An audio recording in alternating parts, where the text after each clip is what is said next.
Bonjour mes amis, aujourd'hui je vous donne des informations, des nouvelles sur l'ouverture du capital du courrier des stratèges à la souscription publique, sujet dont je vous ai parlé au début du mois de février et qui est un sujet que je n'ai pas du tout abandonné. Je voulais vous dire que nous allons le traiter au mois de septembre. Je vous explique pourquoi. D'abord, je voudrais remercier tous ceux qui ont exprimé de façon très volontaire leur envie de participer au capital du courrier des stratèges. En réalité, vous avez été trop nombreux, ce qui nous a fait glisser dans la catégorie d'appel à l'épargne publique de l'autorité des marchés financiers, et cet appel à l'épargne publique est extrêmement réglementé. Donc nous devons tenir compte d'une réglementation qui est faite en réalité pour les gros, c'est-à-dire que la réglementation de l'AMF est tellement compliquée que si on ne fait pas appel à des opérateurs extérieurs, on est rapidement perdu ou submergé. Tout ça est fait pour éviter les appels à l'épargne publique, bien entendu, et pour rendre le marché de l'intermédiation financière captif de quelques acteurs bien dotés qui se rémunèrent de cette façon. Donc nous continuons à agir librement avec l'aide d'un avocat d'affaires, mais toutes les aides, toutes les idées sont les bienvenues.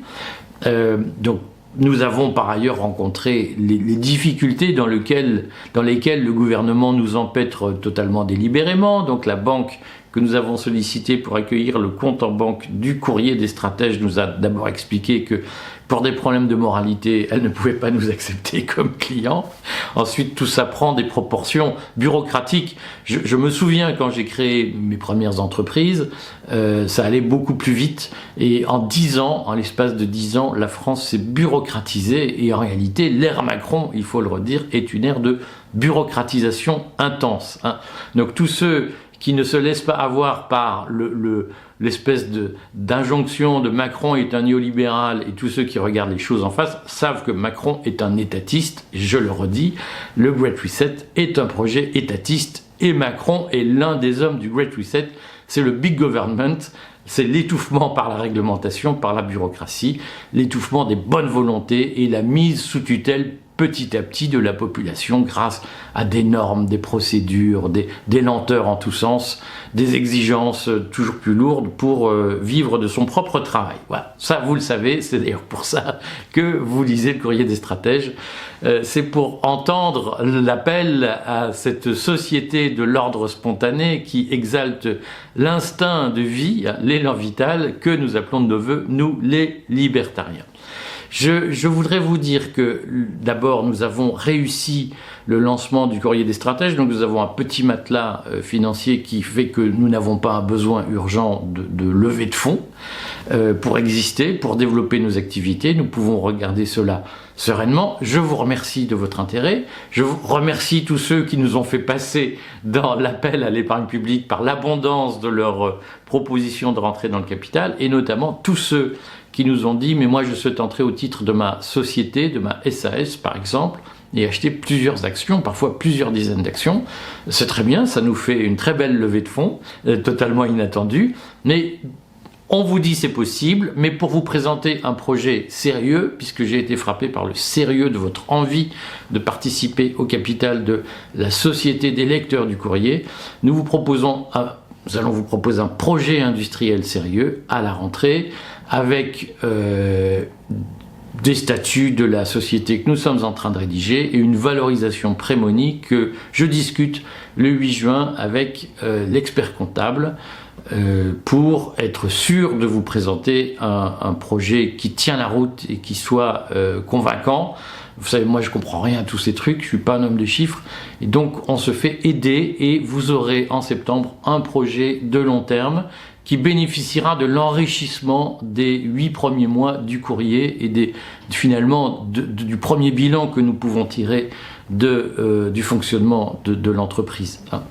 Je voudrais redire que il y a un sujet qui n'est pas complètement tranché, qui est celui de la sollicitation du label Information politique générale auprès de la CPPAP, la Commission paritaire de la presse, quelque chose comme ça, ou des aides à la presse, qui est opérée par le ministère de la Culture. Donc moi, ça m'intéresse de savoir si vous souhaitez que nous demandions ce label, qui présente deux intérêts. C'est d'avoir accès à la TVA à 2%, à 2,1% au lieu de la TVA à 10%, ce qui, de mon point de vue, j'oriente déjà les réponses, de mon point de vue est un sujet mineur nous concernant, puisque au fond nous avons assez peu d'opérations d'achat, il y a assez peu de travaux d'écriture comptable et de factures à payer au sein du courrier. Deuxièmement, cette sollicitation nous permettrait d'obtenir des déductions fiscales sur les dons qui sont faits au courrier.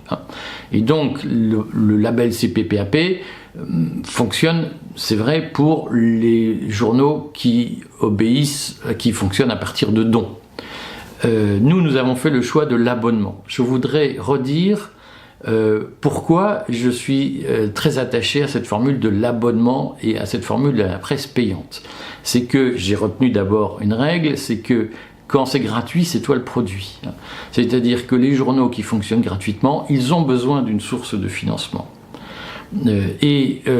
Par nature, si ce ne sont pas les lecteurs qui payent, l'argent vient d'ailleurs et on ne sait pas d'où. Et moi, ça me pose un problème parce que je pense que ce n'est pas... C'est ma conviction personnelle, je ne dis pas que j'ai raison, c'est ce que je crois. Quand l'argent ne vient pas des lecteurs, on ne peut pas se proclamer indépendant. Voilà.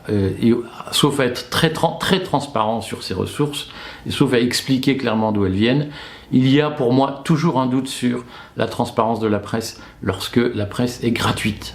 Voilà. Donc je préfère que tout soit financé par abonnement. Dans le cas du courrier, il y a 4 articles gratuits par jour, les 4 brèves de presse, et pour le reste, c'est payant. Premier point. Deuxième point, la sollicitation du label CPPAP. En réalité, je vous fais une petite confidence. Vous savez que je suis patron d'un autre titre de presse qui s'appelle Tripalio, qui est reconnu par la CPPAP, mais pas avec le label IPG, label Information Politique Générale. Il est reconnu comme presse spécialisée, c'est de la presse dédiée à l'assurance santé et aux droits des conventions collectives en matière d'assurance santé. Et il se trouve que par le passé, avant de créer le Courrier des Stratèges, j'avais créé un site qui s'appelait entreprise.news, qui était un peu désagréable pour le RSI, puisque c'était un site dédié aux petits entrepreneurs. Et je me souviens d'avoir obtenu le label IPG pour le site entreprise.news, mais avec de fortes pressions du ministère de la Culture qui m'avait dit « Enfin monsieur, si vous voulez pas d'embêtement avec la police, il faut arrêter d'écrire ce que vous écrivez ».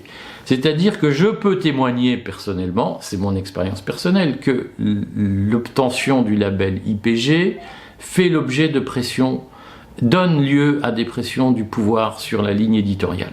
Et je ne souhaite pas recevoir ces pressions sur le Courrier des Stratèges. C'est pourquoi, moi, d'abord, je ne crois pas aux gens qui me disent « je suis IPG, je suis indépendant ». Je pense que ce n'est pas vrai, voilà. Mais c'est ma conviction personnelle. Je ne dis pas que j'ai raison, c'est ma conviction personnelle.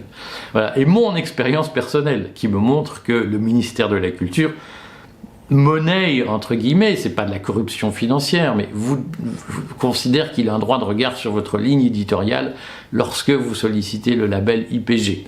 Et je pense que finalement, le bénéfice qu'on en tire est assez faible. Mais ça m'intéresse d'avoir votre avis sur le sujet. Peut-être que vous pensez autrement. N'hésitez pas à me le dire. Voilà. On se donne rendez-vous à la rentrée pour un bon dossier de levée de fonds, de participation au capital de la société des lecteurs du courrier. Merci de toutes vos attentions, de vos intentions. Vraiment, c'est super. Et puis, on continue à bosser d'ici là. À très bientôt.